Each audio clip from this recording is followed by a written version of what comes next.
गीता में भगवान श्री कृष्ण दूसरे अध्याय में सांख्य योग यानी ज्ञान योग की बात कर रहे हैं। अर्जुन मोहित हैं, दुखी हैं, निराश हैं, डिप्रेस हैं और सबसे पहले अर्जुन को उस मोह से निकालने के लिए ज्ञान योग की बात भगवान ने शुरू की। अर्थात सबसे ऊंचा ज्ञान, उससे हाईएस्ट नॉलेज कुछ है ही नहीं। ज्ञान योग एक ऐसी स्थिति है जहां पर केवल हम अपने आप को जानते हैं। अपने को जानना ही ज्ञान योग है, या यूं कहें कि जानना ही ज्ञान योग है। ज्ञान जानने की प्रक्रिया, जानना महत्वपूर्ण है। पूरा ज्ञान योग केवल जानने पर टिका हुआ है, अर्थात हमारी जो बहुत पहले की स्मृति है, जब हम उस परमपिता परमात्मा के अभिन्न अंग थे, आत्म परम तत्व से एक था। ज्ञान योग के माध्यम से हम उसी ही अपनी ऊंची स्थिति को अनुभव करने की कोशिश करते हैं। और गुरु सबसे पहले ज्ञान योग की चर्चा इसलिए करते हैं, हो सकता है कि कोई किसी कारण से जो पुरानी याद है वो लौट आए। यदि पुरानी अपने आत्मा की याद लौट आए तो फिर बाकी अन्य अभ्यासों की जरूरत है ही नहीं। ज्ञान योग एक अनूठी साधना जिसमें केवल हम ये कोशिश करते हैं, प्रयास करते हैं कि मैं कौन हूं।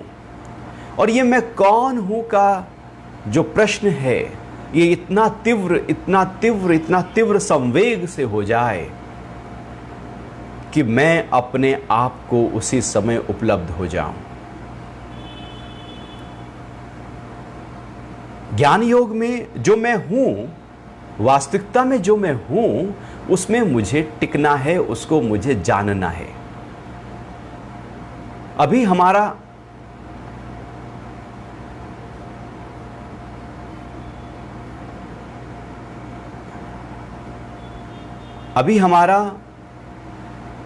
जो जानना है वो कहीं बाहर है। जानना है चीजों को, वस्तुओं को, पदार्थों को, व्यक्तियों को, बातों को, शब्दों को, भाषाओं को। जानना है धन कमाने के तरीके को। जानना है कि हर चीज को हम जानने में रहते हैं। बाहर का जानना व्यर्थ का जानना है। वास्तविक जानना तो अपना जानना है कि मैं कौन हूं। और जो मैं हूं, यदि वो मैंने जान लिया तो बाकी जानना पूरी तरह से व्यर्थ हो गया, क्योंकि सारा जानना, पूरे ब्रह्मांड की नॉलेज उस मैं जो हूं उसमें आ गई। इसलिए गीता के दूसरे अध्याय में यदि हम देखें तो भगवान सीधे आत्मा की बात कर रहे हैं कि आत्मा अजर है, आत्मा अमर है, आत्मा नित्य है, आत्मा शाश्वत है। ये जलता नहीं, ये कटता नहीं, ये मरता नहीं, ये गलता नहीं। इसका नाश किसी भी तरीके से नहीं हो सकता, इसको काटा नहीं जा सकता। अर्थात उस ऊंची स्थिति को, उस आत्मा की स्थिति को बार बार याद दिलाया जा रहा है अलग अलग तरीकों के माध्यम से। न जाने किस तरीके से हम अपने उस ऊंचे भाव को याद कर लें। न जाने कब कौन सी ऐसा एक अंदर से विवेक खुल जाए, एक रास्ता खुल जाए, एक द्वार खुल जाए।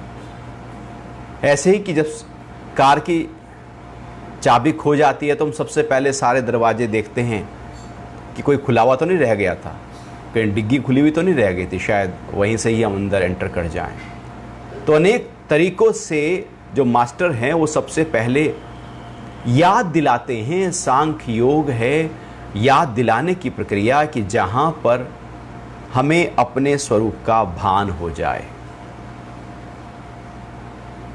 जानना, जीवन में जानना महत्वपूर्ण है, और ये जानना अपना होता है, निज होता है। एक होता है सुनना, एक है जानना, एक है देखना। सुनना, मैंने ब्रह्म ज्ञान सुना, मैंने शास्त्र को पढ़ा, लेकिन जाना नहीं। यदि जाना नहीं तो वो मेरा नहीं, वो तो मैंने सुना था, किसी ने सुनाया था, किसी का ज्ञान था, वो मैंने कानों से सुना, वो मैंने सुना, लेकिन जाना नहीं खुद ब खुद। जो खुद ब खुद जान लेते हैं उसमें हम टिक जाते हैं, और जो सुना हुआ ज्ञान होता है वो भूल जाते हैं। इसलिए बार बार उसको याद करने की कोशिश की जाती है, पढ़ने की कोशिश की जाती है, रटने की कोशिश की जाती है, क्योंकि वो किसी का जानना था, मेरा जानना नहीं था। एक बार जब मैंने किसी चीज को जान लिया कि आग में हाथ देने से हाथ जल जाता है, जान लिया कि पानी के अंदर गहराई में, समुद्र में जाने से व्यक्ति डूब सकता है, जान लिया, जिस चीज को जान लिया, अब व्यक्ति उसकी तरफ नहीं जाएगा। इसलिए ऐसे बहुत सारे प्रयोग छोटे बच्चों के साथ में किए गए कि वो छोटे बच्चे होते हैं, वो प्लक में जाके उंगली देते हैं, तो वहां पर प्लग में एक बार बहुत लाइट वोल्टेज डाल दी गई, और जैसे ही बच्चे ने हाथ दिया उसको करंट लग गया। अब जब उसको करंट लगा तो उसको एकदम जानना हो गया कि इस छेद में हाथ देने से करंट लगेगा। अब उसके बाद में बच्चे ने उस छेद में, प्लग में, सॉकेट में उंगली दी ही नहीं, क्योंकि उसने खुद जान लिया। बच्चे ने एक बार जाकर उंगली डालकर आग में, उंगली जल गई, अब दोबारा वो आग में नहीं जाएगा। क्योंकि वो जानने की प्रक्रिया जब अंदर से प्रकट हो जाती है तो वो हमेशा के लिए टिक जाती है, ठहर जाती है, उसमें हम पूरी तरह से स्थित हो जाते हैं, और यही ज्ञान योग है। ज्ञान योग जानना, ज्ञान मतलब जानना है अपने वास्तविक स्वरूप को, जिसके आधार पर यह पूरा जीवन चल रहा है। और ये मैं खुद ही जान सकता हूं। ये ज्ञान ध्यान के आधार पर प्रकट होता है। केवल सुने सुनाए, पढ़े पढ़ाए शब्दों पर कभी भी ज्ञान नहीं प्रकट हो सकता। यदि सुने सुनाए और पढ़े पढ़ाए शब्दों से ज्ञान को कोई उपलब्ध हो जाए, तो जो भी गीता पढ़े सब ज्ञानी हो जाएं, सब आत्मा को जान लें, जो भी कहीं सत्संग सुने सब जान लें। लेकिन वो सुनते रहते हैं, सालों साल सुनते रहते हैं, तब भी वो जो ऊंची अवस्था है वो प्राप्त हो ही नहीं पाती, क्योंकि वो सुना था, वो पढ़ा था, वो इंद्रियों के माध्यम से आत्मा को जानने की जो कोशिश की गई थी वो व्यर्थ है, वो पूरी तरह से व्यर्थ है। उसके कोई मायने हैं ही नहीं। वो ऐसे ही है कि शहर में बैठकर हम गांव के बारे में कुछ जानने की कोशिश कर रहे हों, या शहर में बैठकर पहाड़ों के बारे में जानने की कोशिश कर रहे हों, लेकिन हम वो केवल शब्दों से, पिक्चर से हम ऐसे समझ लेंगे मोटा मोटा, लेकिन वास्तविकता में जो जानना है वो जब तक न देखे अपने नैना, जब तक अपने आप उस आत्मा का दर्शन ना हो जाए, तब तक जानना है ही नहीं, तब तक ज्ञान है ही नहीं। इसलिए ज्ञान का आधार ध्यान है। बिना ध्यान के ज्ञान नहीं प्रकट हो सकता। जानना तो भीतर की प्रक्रिया है, और वो जानना जो भीतर की प्रक्रिया है वो तो भीतर जाने से ही प्रकट होगी। बाहर रहने से भीतर का ज्ञान कैसे होगा? भीतर जाने से भीतर का ज्ञान होगा। घर के बाहर हैं तो बाहर का ज्ञान है, घर के अंदर आते हैं तो घर के अंदर का ज्ञान होता है। अब शास्त्र और शब्द, ज्ञान के, आत्मा के ऊंचे ऊंचे शब्द याद कर लेने से, उनको सुन लेने से, वो केवल एक बाहर की चीज है, उसको हम जानना नहीं कहेंगे। जैसे बच्चे को बार बार मना करते रहें कि आग में उंगली नहीं देना, वो बच्चा जो है बार बार आग की तरफ भागेगा। बच्चे को कहें कि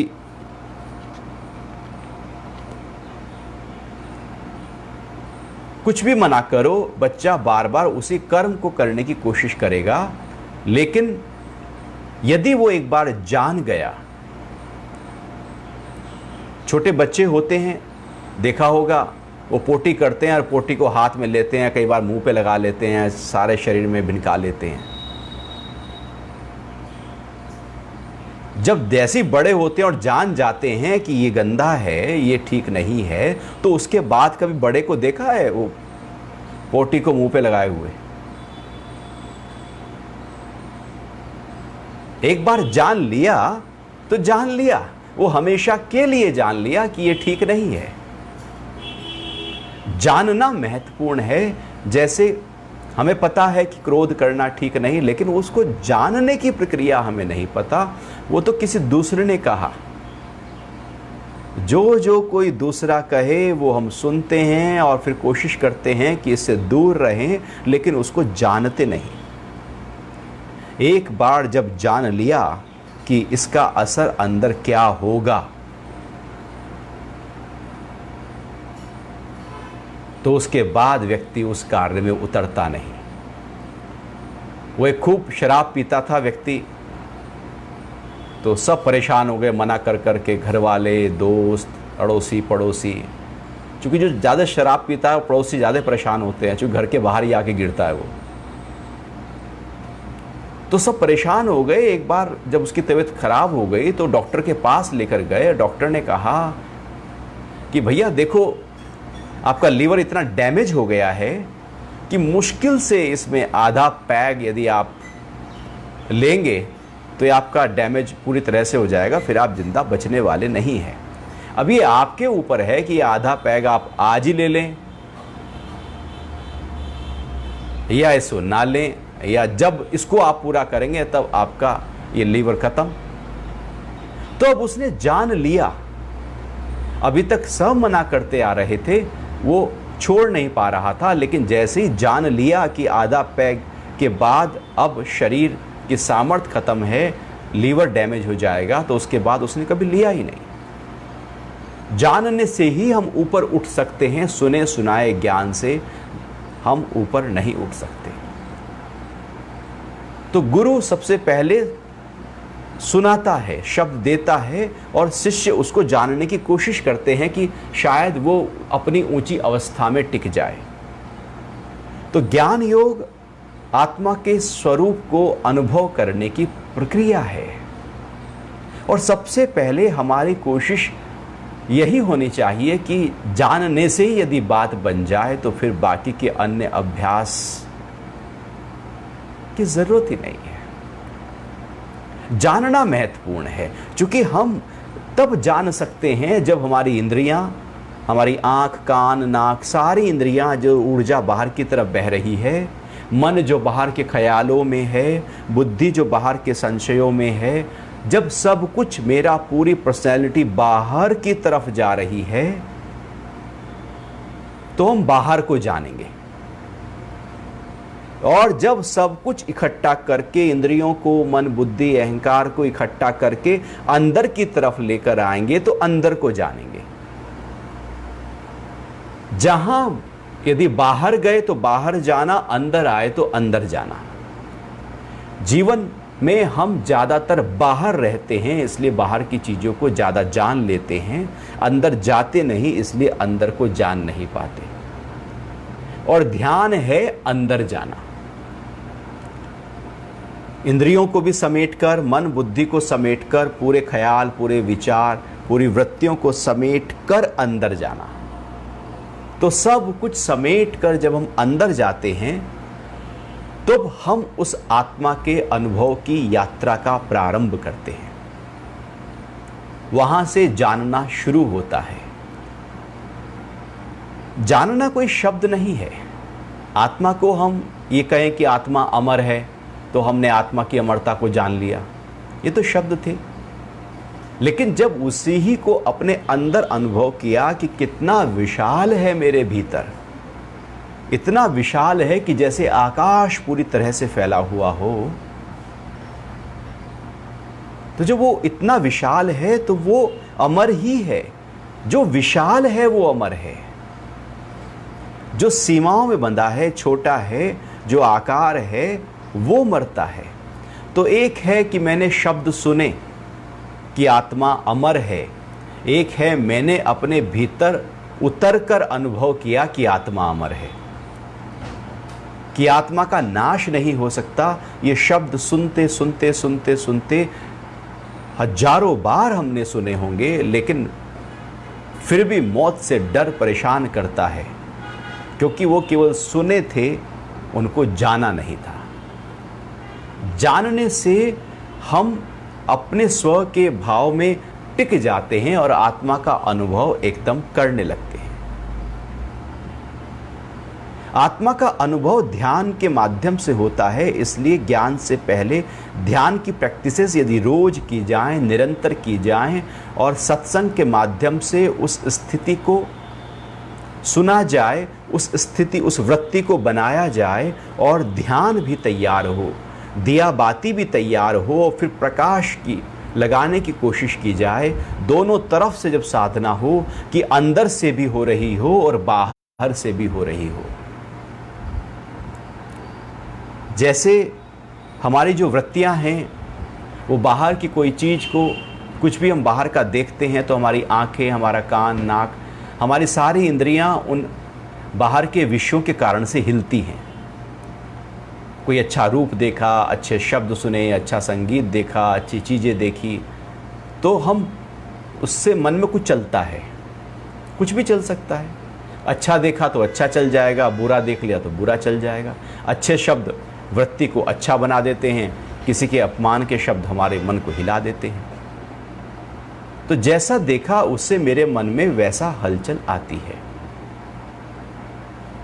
और दूसरा है कि अंदर से ही इच्छाएं, अंदर से ही वासनाएं, अंदर से ही संस्कार से कुछ उठ रहा है, तो फिर मन में वो वृत्तियां आती हैं। तो या तो बाहर के देखने से आती हैं या अंदर से आती हैं। दो ही तरीके हैं और कोई तरीका नहीं। दो ही तरीकों के माध्यम से हमारा मन हिलता रहता है, जीवन भर हिलता रहता है। या तो बाहर कुछ देखते रहते हैं, सुनते रहते हैं, अनुभव करते रहते हैं, बाहर में रहते हैं, या अंदर से कुछ पुराने यादों के माध्यम से, मेमोरी के माध्यम से, संस्कार, वासनाओं के माध्यम से उठता रहता है। तो ज्ञान योग में दोनों तरफा प्रैक्टिस की जाती है। दोनों तरफा मतलब कि बाहर सत्संग को सुनकर, शास्त्रों को पढ़कर, अपने रुचि को वहां पर टिकाकर और उन्हीं शब्दों को बोलकर, तो बोलना भी ज्ञान हो, सुनना भी ज्ञान हो, पढ़ना भी ज्ञान हो। तो जो मुख्य इंद्रियां हैं बोलने की, देखने की और सुनने की, जब तीनों में भले स्थूल रूप ही हो लेकिन तीनों में ज्ञान हो, क्योंकि सबसे ज्यादा हम आंखों से बाहर देखते हैं और अपने अंदर वृत्ति को पैदा करते हैं। सबसे ज्यादा देखने से हमारा मन हिलता है। नंबर 2 पर सुनने से हिलता है। दूसरी वृत्ति है कि हम कुछ सुनते हैं, कुछ भी सुन लिया, कुछ भी सुना तो मन हिलता है। तो देखना और सुनना दो ऐसी इंद्रियां हैं जो सबसे ज्यादा वृत्ति को पैदा करती हैं। और लगातार देखना और सुनना, खाना तो हम दिन में 2-3 बार ही खाएंगे, तो जीभ की जो इंद्रिय है वो तो दिन में 2-3 बार ही। टच भी हम, चाहे वो बाहर की हवा ठंडा गर्म हो या कोमल स्पर्श हो या कठोर स्पर्श हो, वो भी बहुत कम करेंगे। सबसे ज़्यादा तो हम देख ही रहे हैं, चूंकि इंद्रियां खुली पड़ी हैं, बोल रहे हैं और सुन रहे हैं। तो यहां पर यदि हम शास्त्रों को देखना शुरू करें, उनको सुनना शुरू करें और उसी को बोलना शुरू करें, तो बाहर जो इंद्रियां विषयों की तरफ जाकर हमारी वृत्ति को हिला रही थी, वो काफी हद तक थम जाएगी। भले उससे हमारी स्थिति नहीं बनेगी, भले उससे मैं आत्मा की स्थिति को प्राप्त नहीं होऊंगा, भले मैं उससे आत्मज्ञान, आत्म साक्षात्कार को प्राप्त नहीं होगा, लेकिन फिर भी बाहर से आने वाली वृत्तियां तो थम गई ना।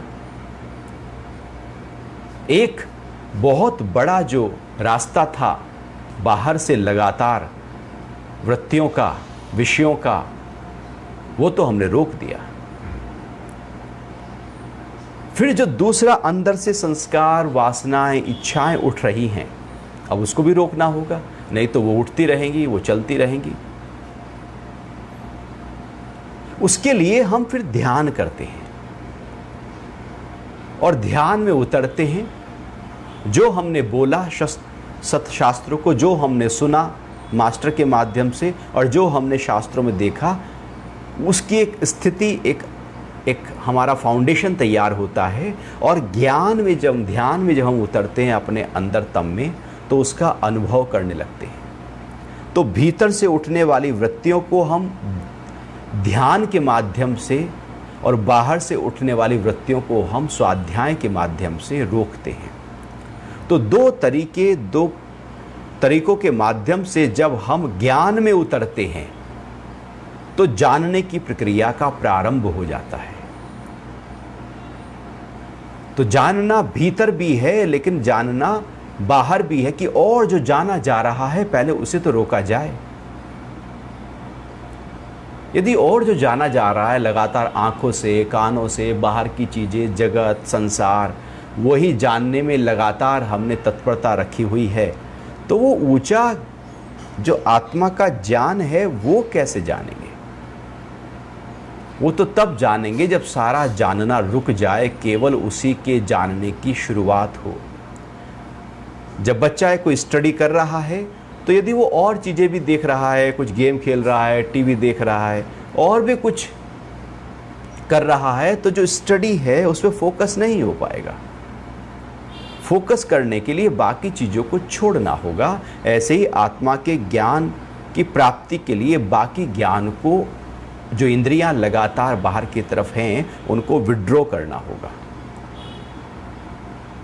तो भगवान श्री कृष्ण गीता के दूसरे ही अध्याय में अर्जुन को प्रारंभ में ही ज्ञान योग की बात करके उसको याद दिला रहे हैं, शायद उसको याद आ जाए अपने उस दिव्य स्वरूप का, शायद वो उस भाव में टिक जाए कि अजरता, अमरता, नित्यता, शाश्वतता, चिदानंद स्वरूप, सच्चिदानंद का भाव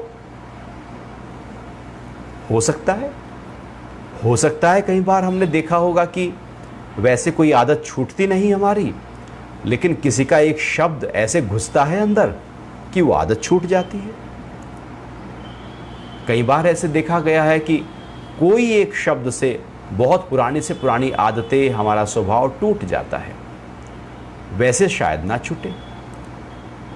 तो इसलिए मास्टर सबसे पहले, कृष्ण ने सबसे पहले ऊंची बात की कि शायद अर्जुन को याद आ जाए। हो सकता है अर्जुन योग भ्रष्ट हो।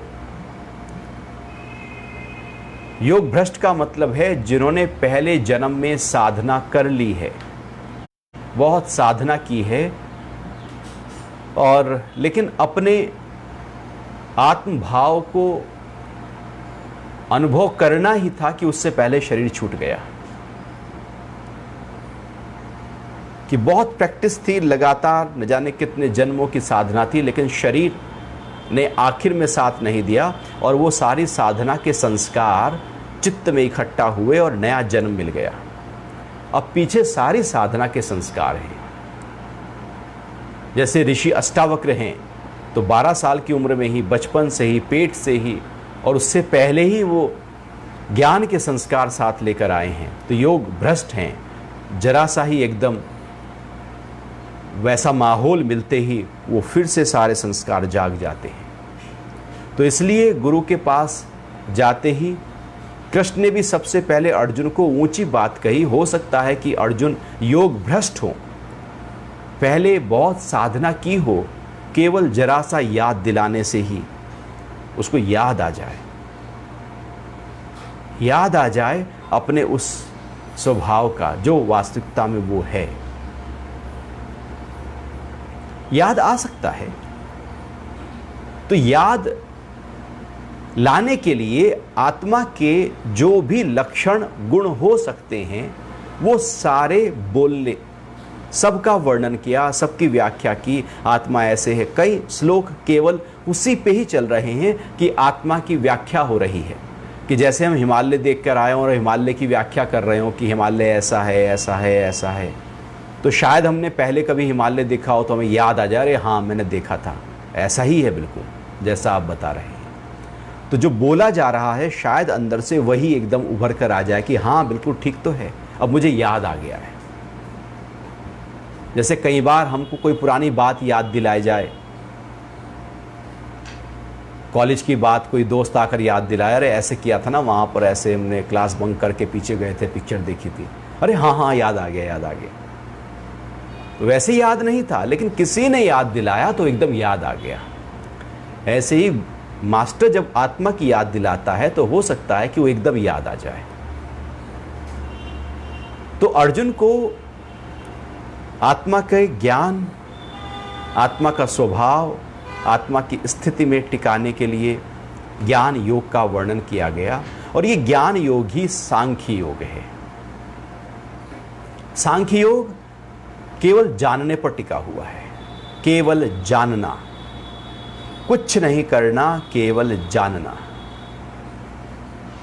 बुद्ध भी केवल जानने पर, ध्यान के माध्यम से अपने को जानने पर, अपदीप्तो भव, अपने दीपक खुद बनो, अपने को जानो, अपने भीतर उतरो, ध्यान की ऊंचाइयों में उतरो, गहराइयों में उतर जाओ और जान जाओ। मेरे ध्यान में उतरने से मुझे लाभ है, तुम्हारे उतरने से तुम्हें लाभ है। मेरे खाने से मेरा पेट भरता है, आपके खाने से आपका पेट भरता है। तो जानना भीतर की गहराइयों से होता है, और ये जानने की प्रक्रिया कई बार याद दिलाने से, बिना भीतर उतरे केवल याद दिलाने से वो हो जाती है। तो जब पूरी तरह से भगवान ने आत्मा के पूरे स्वरूप का वर्णन किया और जानना, याद दिलाया कि तू कौन है, लेकिन फिर भी अर्जुन को लगा कि जो भगवान कह रहे हैं वो केवल शब्द हैं अभी,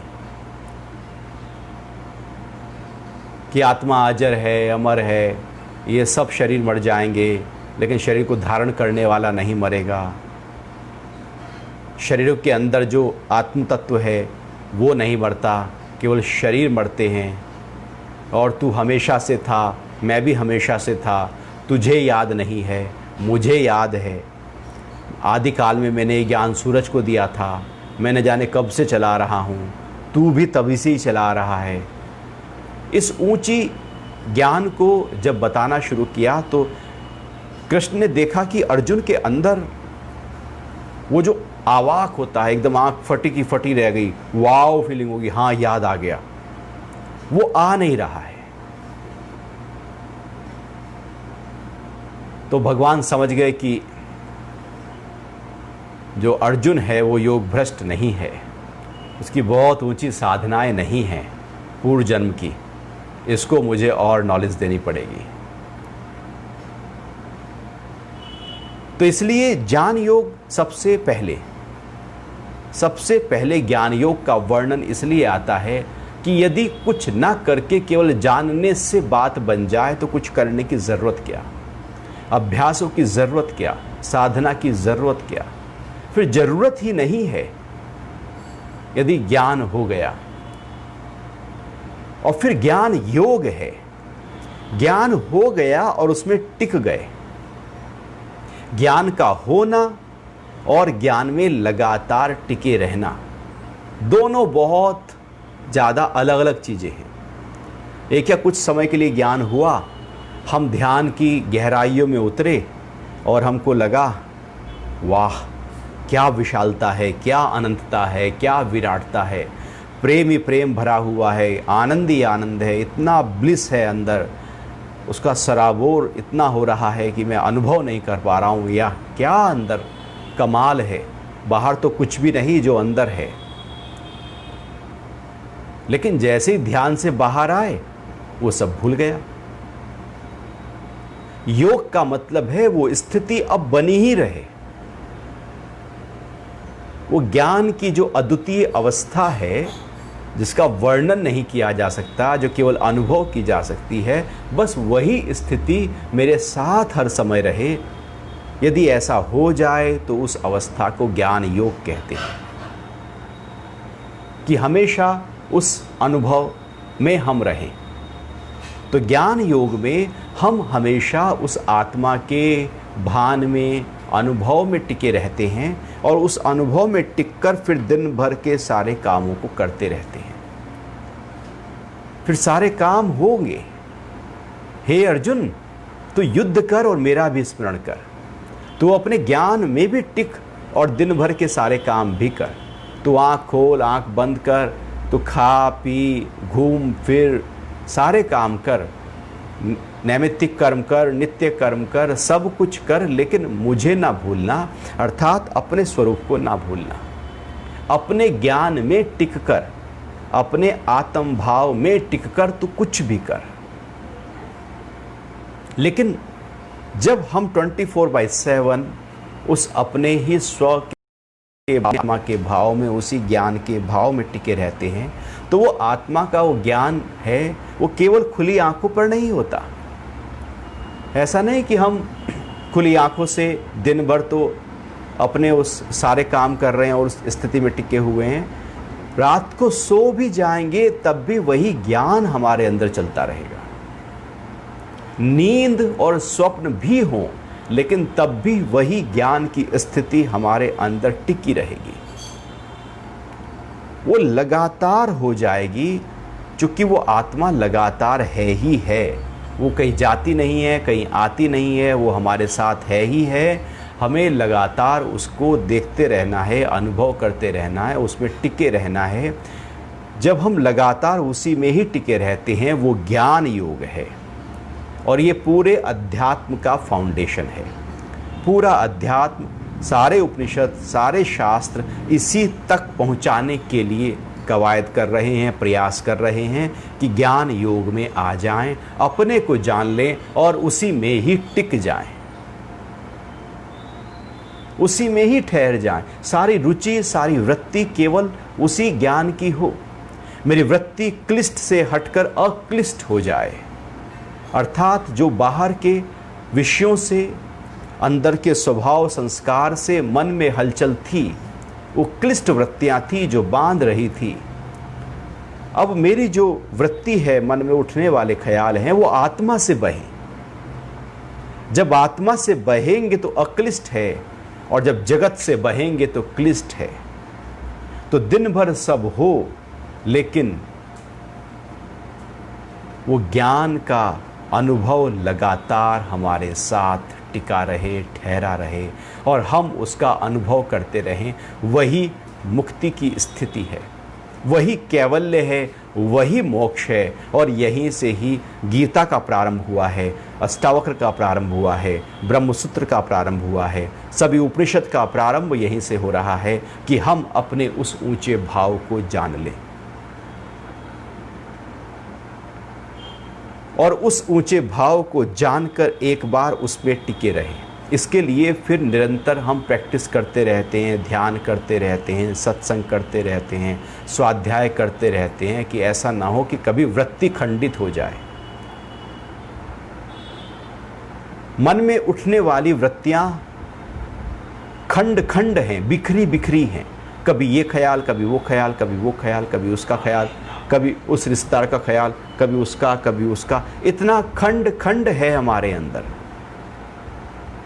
एक है अखंडित वृत्ति, जहां खंड ही नहीं, लगातार एक भाव जब बहने लगे, वो ज्ञान योग है।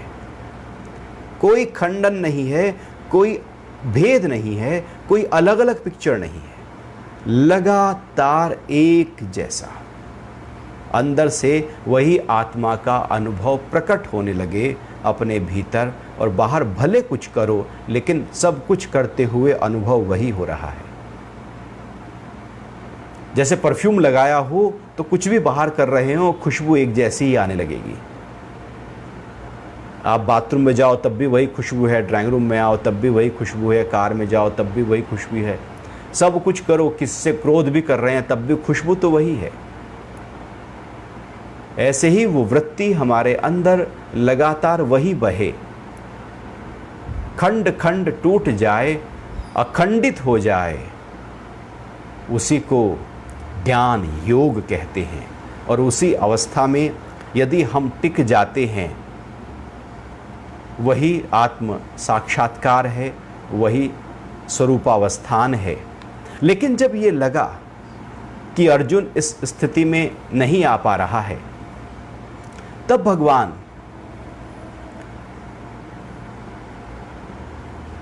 गीता के दूसरे अध्याय का 39 श्लोक, अब वो कह रहे हैं कि हे पार्थ, यह बुद्धि तेरे लिए ज्ञान योग के विषय में कही गई और अब तू इसको कर्म योग के विषय में सुन। जिस बुद्धि से युक्त हुआ तू कर्मों के बंधन को भली भांति त्याग देगा, अर्थात सर्वथा नष्ट कर डालेगा। अभी तक मैंने तुझको जिस बुद्धि योग की बात कही थी वो ज्ञान योग था, वो सांख्य योग था। अब मैं तुझे कर्म योग की बात करता हूं। अब कर्म योग रास्ता number 2, plan number B. Plan B पर हम कब चलते हैं? जब प्लान ए सक्सेस हो गया हो। प्लान ए सक्सेस ही नहीं हुआ। अब कृष्ण कह रहे हैं चल प्लान बी पर बात करते हैं।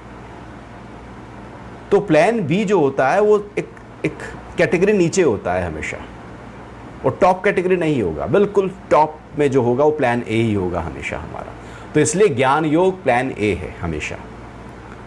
फिर वो कहते हैं चलो तेरी बात इसमें बन रही है तो प्लान बी की बात करते हैं, हम कर्म योग की बात करेंगे।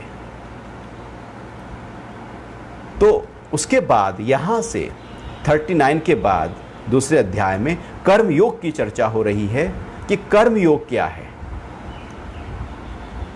कि कर्म योग को कैसे जानें, कैसे समझें, उसमें कैसे टिकें। और वो कर्म योग भी वही ज्ञान तक ले जा रहा है, उसका रास्ता भी कहीं और नहीं।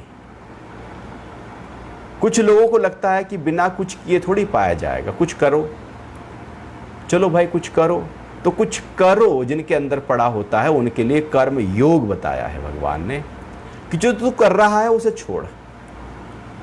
सब कुछ करते हुए तू सब कुछ छोड़ दे। तो ये जो कर्म योग है, ये फिर इसके बाद एक प्लान बी शुरू होता है, जहां पर कह रहे हैं कि कर्म योग के विषय में सुन, जिस बुद्धि से युक्त हुआ तो कर्मों के बंधन को भली भांति त्याग देगा। हर कर्म का बंधन है और वो कर्म का जो बंधन है वो मुझे ना हो, कर्म हो जाए उसका फल मुझे ना हो। सब कुछ कर लूं लेकिन ऐसा हो कि मैंने कुछ किया ही नहीं है, करते हुए कुछ करते नहीं हो। तो सब कुछ हो भी जाए लेकिन तब भी नहीं हो रहा है, वो कर्म योग है। कर्म हो गया लेकिन फल रत्ती भर भी नहीं आया, वो कर्म योग है। और एक ऐसी स्थिति है जो हमें फिर मेरे ही स्वरूप तक टिका देगी।